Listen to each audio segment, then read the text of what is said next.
Alors évidemment, il y a une question qui se pose, c'est, j'écris sur ces sujets, euh, SDF, sniper, hôpital, crâne dévissé, etc.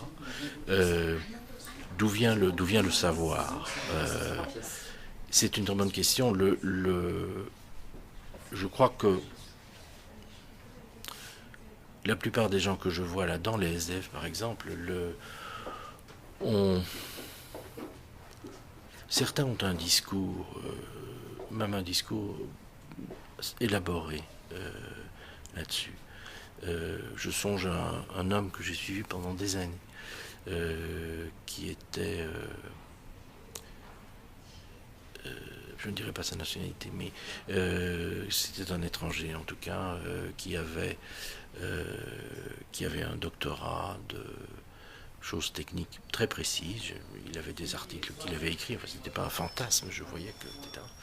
Et en fait ce qu'il voulait être, c'était Dostoïevski, et d'écrire vraiment le sous-sol, d'écrire.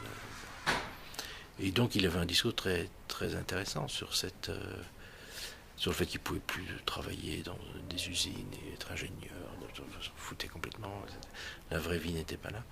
Le problème, c'est qu'il était poursuivi par sa folie et qu'il voulait écrire. Donc, le Dostoïevski des SDF, mais il était incapable d'écrire. C'est-à-dire que, pas seulement parce que c'était mauvais, mais parce que c'était du délire. Donc ces pages étaient illisibles, étaient inintelligibles, vraiment inintelligibles. Et donc, il y a là une intuition de quelque chose qui ne va pas, mais on ne peut pas aller au-delà. Et eux-mêmes, je crois que, d'où d'ailleurs l'omniprésence de l'alcool dans ces milieux, ou alcool plus médicaments plus n'importe quoi, ça sert, indépendamment de l'addiction, ça sert à éteindre la conscience qui est insupportable.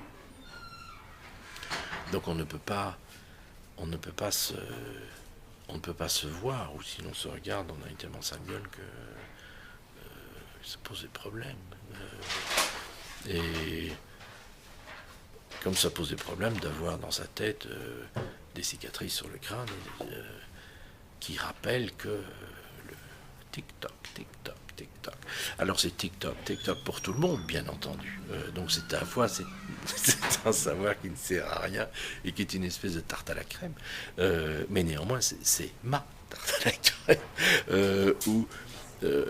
Pour eux qui vivent, c'est atroce de vivre dans la rue, c'est épuisant, c'est une vraie torture de partout. Je crois qu'ils essayent vraiment de ne pas penser, et souvent d'ailleurs il y a l'errance elle-même est une manière d'essayer de calmer l'angoisse.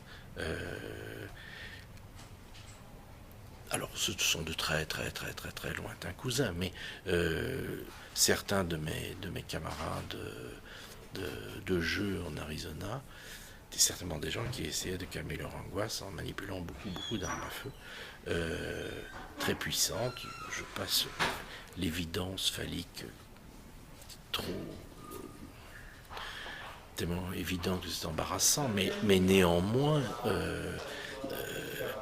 on manipule des armes très lourdes, on tire très loin, on finit par être testé à 1200 yards, c'est-à-dire 1 km 100, et sur une cible fixe, mais enfin néanmoins, et on peut choisir l'organe, c'est-à-dire on vous dit donne-moi la foi, donne-moi le cœur. Il y a à la fois une excitation qui est en même temps fausse. C'était une manière aussi de ne pas penser le réel, la complexité du réel. C'est que si c'était aussi simple, je ne dirais pas que ce serait une bonne chose, mais en tout cas ce n'est pas aussi simple que cela. Une question se pose, est-ce que l'écriture permet de se rapprocher du réel? je ne suis pas sûr de ce qu'est le réel. C'est certainement une écriture de se rapprocher de mon réel. la plus belle fille du monde, etc. Et vous avez vu la tronche de la plus belle fille du monde. Donc, on fait ce qu'on peut, mais j'essaie de profiter de cette hilarante existence pour explorer les limites, certainement, mais aussi pour insulter l'optimisme général et le narcissisme footballistique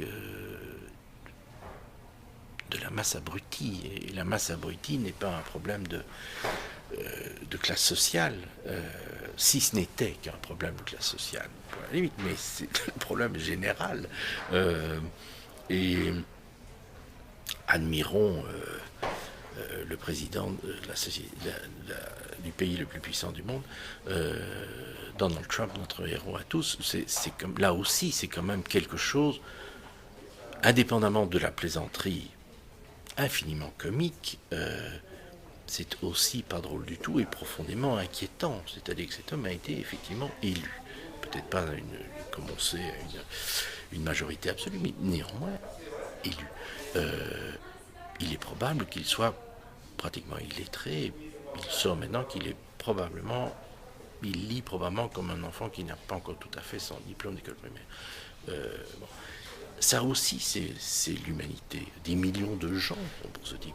Donc, les questions, en tout cas, que je m'efforce pour moi-même d'abord, parce que, oui, ça aussi, j'écris en bon narcissique. En fait, je ne suis pas tellement narcissique, mais quand j'écris, je suis radicalement narcissique. Parce que sinon, on fait le trottoir, j'ai pas le physique, j'ai pas le goût, j'ai pas la technique.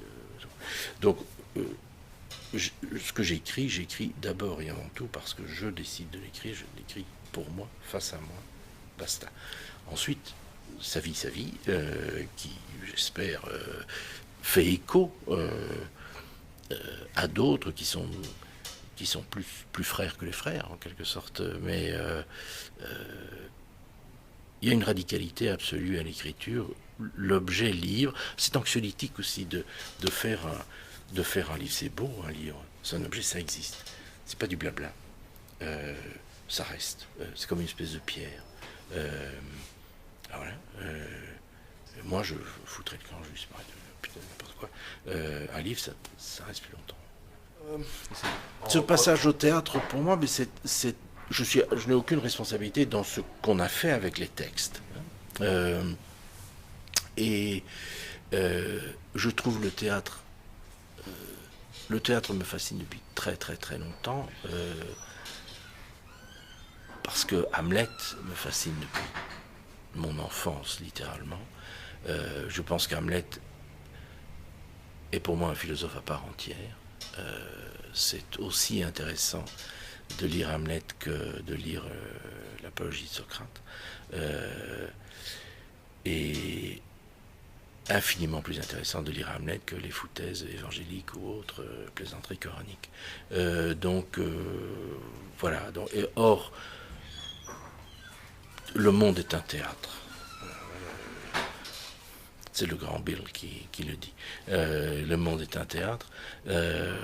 Et moi, je trouve assez extraordinaire que de voir... Alors, c'est intéressant parce que quand j'ai déjà vu le spectacle et